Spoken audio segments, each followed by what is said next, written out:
Tic Tac Toe Mini by Magicalism is actually here. We've got the first copy today. If you haven't seen Tic Tac Toe, this is the parlour version, and there is a stage version much bigger. It's a brilliant routine where you can get people in the audience to call out a nought or a cross and basically play noughts and crosses with them, or tic-tac-toe, and when they finish you turn around the whole thing and there's a picture on the other side. Is it Mona Lisa? It can be anything you want. Is it Mona Lisa? It can be anything you want. It can be anything you want. Yeah. So it's really customisable. It's very good. It's Christmas early in PropDog. That's awful. Right, okay, so right, yeah, Tic Tac Mini is here, and I gave Luke the challenge of learning it in about 1 hour or so. Yeah, maybe. So give me an hour or so to learn it, and Luke has learnt it. First comments. I think it's really good.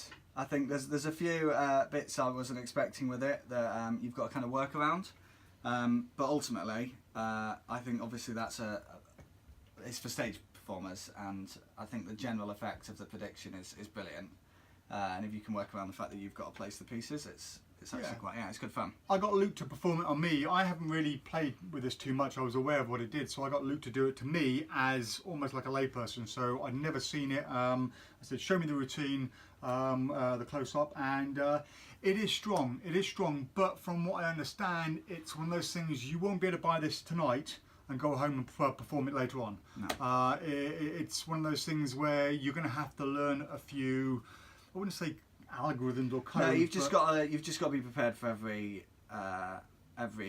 circumstance really, and some of the circumstances take a bit more time to get used to than others. Yes. Yeah. So basically, from what Luke was saying, if you're going to start off, if they then choose a location, if it's the corner locations, it's going to be a lot easier to do. If it's the middles, it's going to be a little bit harder to do, harder to remember. So best thing to do is literally just say pick a corner.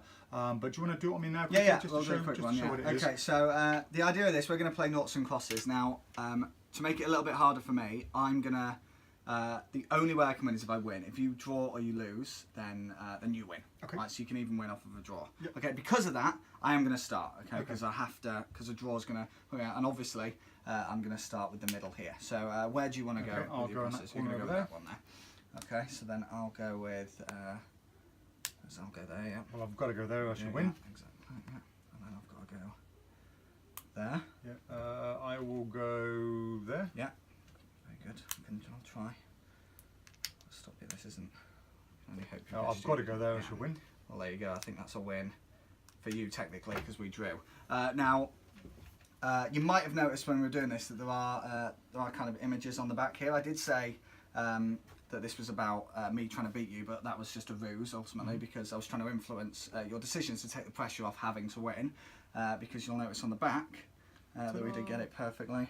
There we go. And you can customise this image to anything you want. Yes, you can. You do get inside. You get the Mona Lisa sticker. You do get the sticker for the 7 of spades as well. If you want to use it as a card reveal, they do teach you how to do that. You also get inside this little plate, which I didn't know what it did at first. But if you put this in, say, a deck of cards or your wallet or something like that, then it can be used as kind of a display. Like that, if you did want to hold it up to people. The only issue I've got with this is sometimes when I'm trying to take it off, then I can accidentally pull the.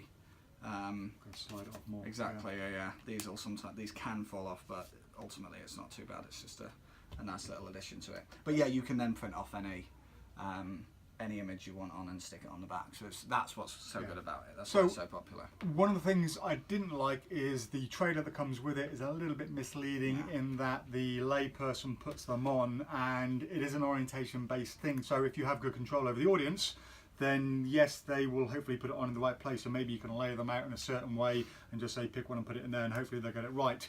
I personally wouldn't do that. I'd say, you know, choose a piece and then I'll put it on, or just do what you did there, Luke. Yeah. So, but is it any good? Yeah, I think it's all right. I think that's. I mean, it's not a showstopper. It's not an opener or closer, but it's definitely something to take around and do with you. And that's the doorbell. So we're going to finish there. And thank you for watching. And I hope you like Tic Tac Toe.